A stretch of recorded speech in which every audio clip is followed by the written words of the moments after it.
Hello my wonderful viewers, how are you doing? I hope you are doing good. Man, it's been a while, I would say. If you're watching me right here on Being Real Judge, I made a video before right here which is on my backup channel BRG Analysis. In case you don't know, please make sure you click in the pinned comment in case you missed this, because it was quite expository, I must say. But today we are looking at a couple of things I think is going to be of interest to you when we look at worldliness and the church. I'm going to be showing you a couple of examples right here, so you get to see that I'm seeing a mix between what we would call worldliness and then the people that are seen to be custodians, or what I say, leaders in the Christian circle. So we're going to be looking at that today. First, we're going to be looking at the person of Apostle Joshua Selman, Joyce Meyer, Apostle Jaravaza, also Passion Java along the line, and maybe one extra person I think I'm going to keep a mystery till when we get to that point. If you are interested in this and many more, stick around after the intro.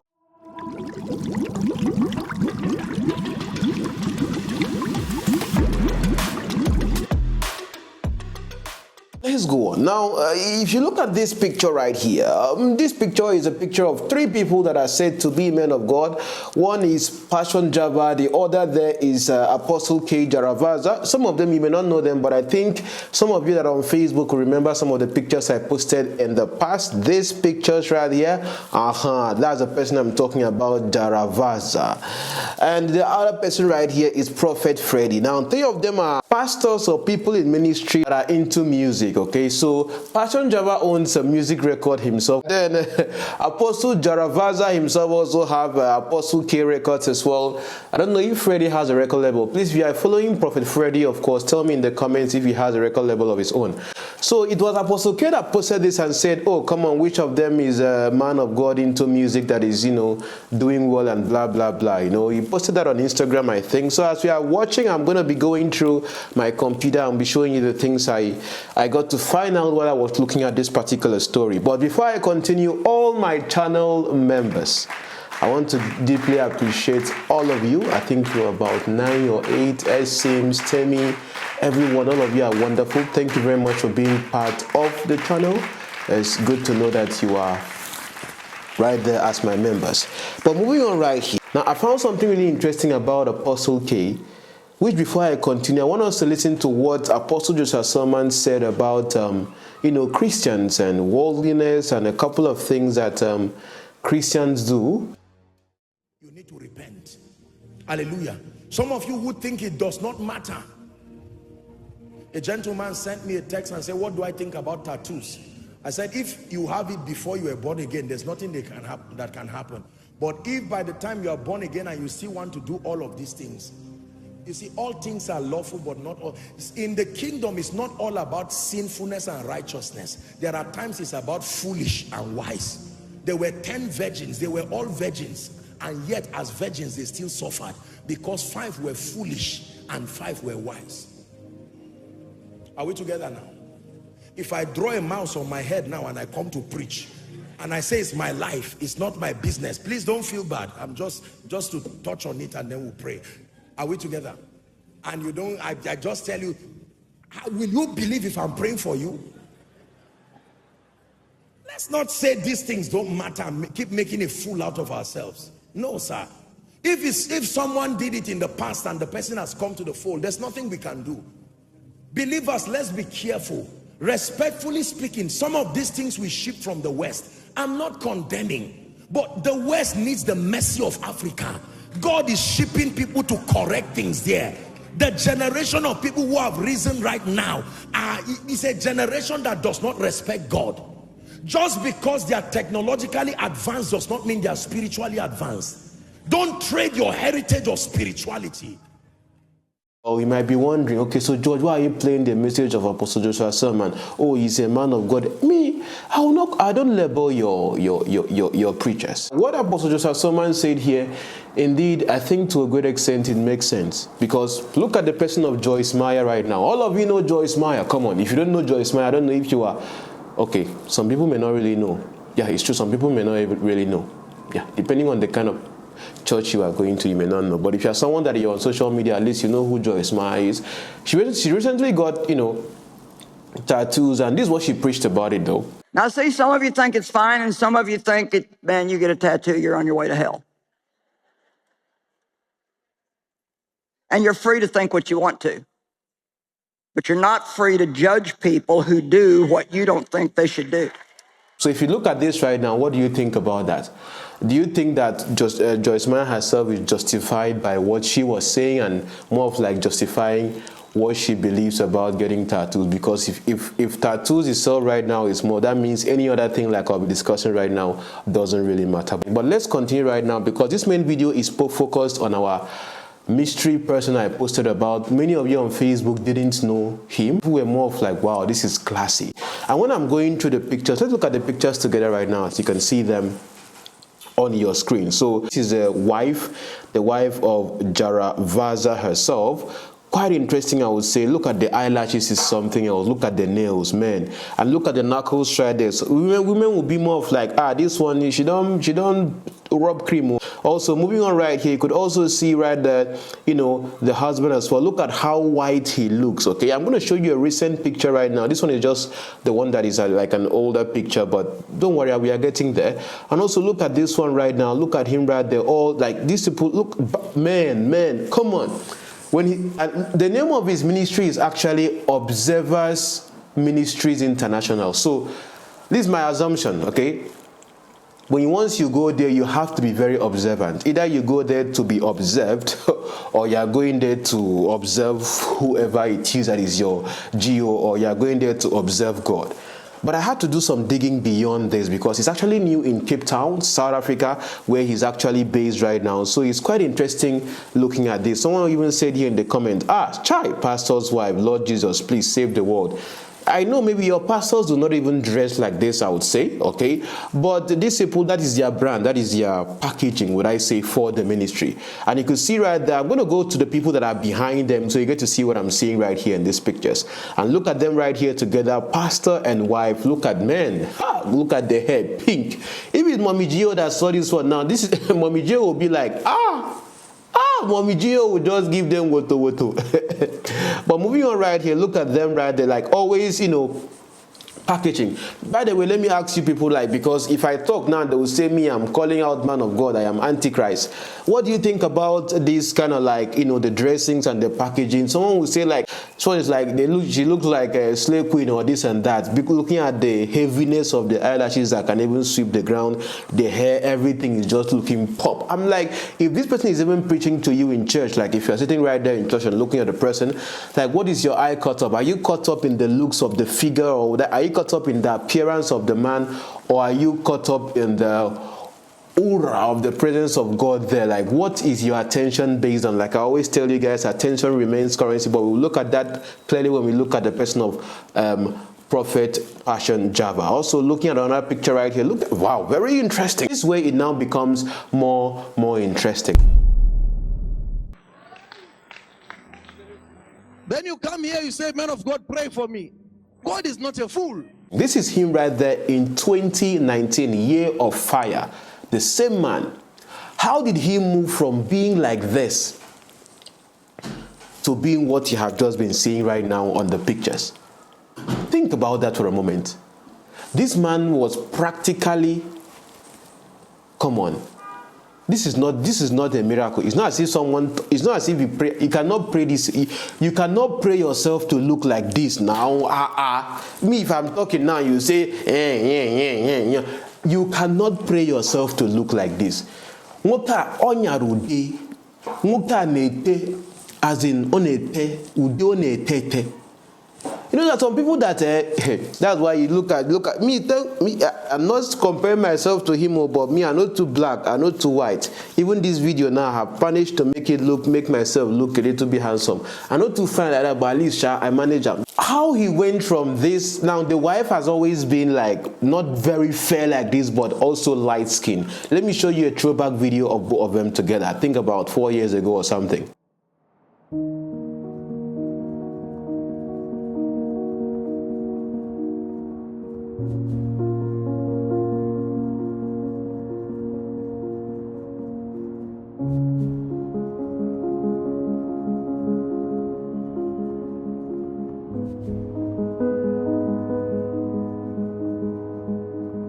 Do you know what? Funny enough, this guy here is actually, or this apostle is a son to Prophet Hubert Angel. At least he calls himself a spiritual son of him. Remember what I always tell you guys, relevance by association, because when I start looking at 𝐻𝐻𝐵 and a couple of others as well, you're going to be seeing the connection I'm making between them and how they know each other and all that. Okay, so just make sure you have that at the back of your mind as you watch my other videos. So if you're watching me for the first time, you have not subscribed to my platform, or you're not following me, you might want to do so. They can always stay here. Everybody is welcome right here. Say whatever you feel like in the comments. That is where I can actually get to know what you think. Aside that, I think we are cool.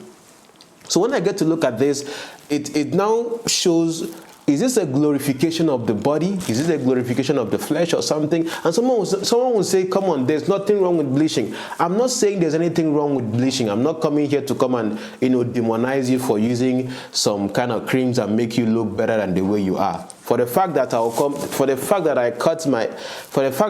I have a haircut and I have to take my bath to look clean, or I have to, wear some nice clothes or trim my beard. Some people have been saying, George, trim your beard, remove your beard. You're not in the same condition as I am. I'm in a winter place that, what is called winter. I don't like cold. So because of that, you think I wear this cap all for fancy or this and that. Look at my hair. My hair is grown. I'm not cutting it. I've not cut it for since winter started. But after winter, when it's summer, I will trim down a little bit. So you don't need to understand why I do what I do. You understand? But why I'm saying this right now is that when I look at this right now, you being a leader, you being a pastor, and then you are bleaching. You are bleaching your skin, the one that God gave you, and you have bleached it to look the way you look. Why? Guess what? This same man, of course, right here, he owns a record label. The same thing as Prophet Pastor Java. I'm going to look at him much later. He owns a record label, and when you are watching his videos and the things he sings about, he was the one that made the post of that picture where he was comparing himself to Pastor Java and the other one. And you'd be more of this one, is he a pastor? What is he? And when I looked him up and looked at his channel on YouTube and all that, I think when it comes to ministry, they didn't build that much of attention around him or something, at least on social media, compared to how his life right now, pastoring and also at the same time being into running entertainment and all that. I'm trying to look at the correlation between that and his goal and his mission, because there's this drive to put the Zimbabwean entertainment industry more of on a ranking, just like how we can say Nigeria is right now. So those who are really, really championing this seems to be more of pastors themselves like him, or men of God, quote and unquote, getting involved in that, and he himself being an artist and having artists themselves signed to his record as they get to make music like you are seeing right here in the video. But when you watch this kind of videos right here, I just used to wonder if he is right now watching the kind of quote and unquote those that are called worldly artists out there, and then they're promoting and their music videos. Can you compare that to his own to be more of okay, this one is Christian and this one is secular? You understand? So you get to see more of this thin line between, okay, is this something Christian or is this something secular or something? You understand? Now, I know many of you are going to be more of look at this one, what kind of church is this, what kind of pastor is this? But if I were to talk about your own pastor also about something, some of you are going to feel bad. The reason why I brought this right now for you to see is for you to see that as time goes on, you're going to be seeing that that intertwine between people that you called worldly people. This one is not even a case whereby it is someone that is maybe considered to be a secular person mingling with someone that is a pastor, which we are going to look at much later. But it's a case whereby the pastor himself is the one that is doing everything himself. You get?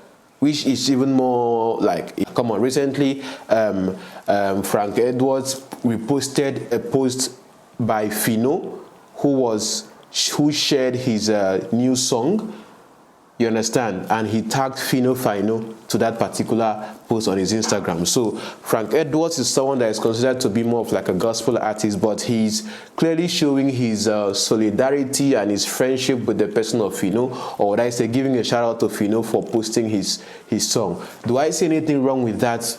come on, these are human beings that are in the business of making music, and of course, one is promoting the other. But when you now look at who these people themselves are, I was even reading through the comments and people were more like, come on, you guys should even do a song together or something. Imagine someone like Fino doing a song with someone like Frank Edward. What do you think about that? Tell me in the comments if you were to see something like that. You look at all of these things right now and they're intertwined. Those who go to church are people that live in this world and they know what is happening. But I think it's a different thing entirely when it is the people themselves who are supposed to be quote and unquote pastors that are the ones, showing those tendencies. It's different from them and the members. It's different from them. It's different them doing that compared to the members doing that, whom we can say, okay, these ones are baby Christians or this and that. That's why sometimes when your pastors are being exposed, like the ones I've looked at here many times, the ones that are into scandals, women, actresses, the ones that are into a lot of nonsense, when they are being exposed for who you don't know them to be on the outside, some of you, it's as if your faith is shattered. Because instead of the author and finisher of your faith being God, the author and finisher of your faith is your pastor. So if your pastor is doing that, or if whatever your pastor does is right before your eyes, and you cannot question it because this person is someone that you believe hears from God and sees God. But when you look at all of this worldliness, right, like this being displayed and all that, what do you think? If your pastor is bleaching like this, and the way your pastor dresses and all that, these are people that you will be the one. Imagine someone like Sister Kate sees this pastor right now. Imagine what she's going to say to this pastor. Like the hair, the eyelashes, the bleaching, everything. You are finished. So when we look at Christianity like this in a box, I've seen many things that are happening in the name of Christianity that if I share to you, you'll be like, so these things are happening. So with the reactions I saw, and this was one picture I posted on Facebook, and everybody was like, whoa. But tell me what you think in the comments. Next, I'm going to be looking at the person of Passion Java and someone else as well. Okay, so right now, you see, I'm leaving Nigeria right now, okay? But I'm still going to come back to Nigeria because there are a lot of things yet to discuss. But I want to just expand a little bit so you get to see what is happening elsewhere. Then we will come back home. All right, so see you in my next video. I remain your one and only friend right here, George. Onídúró mi ẹ ṣeun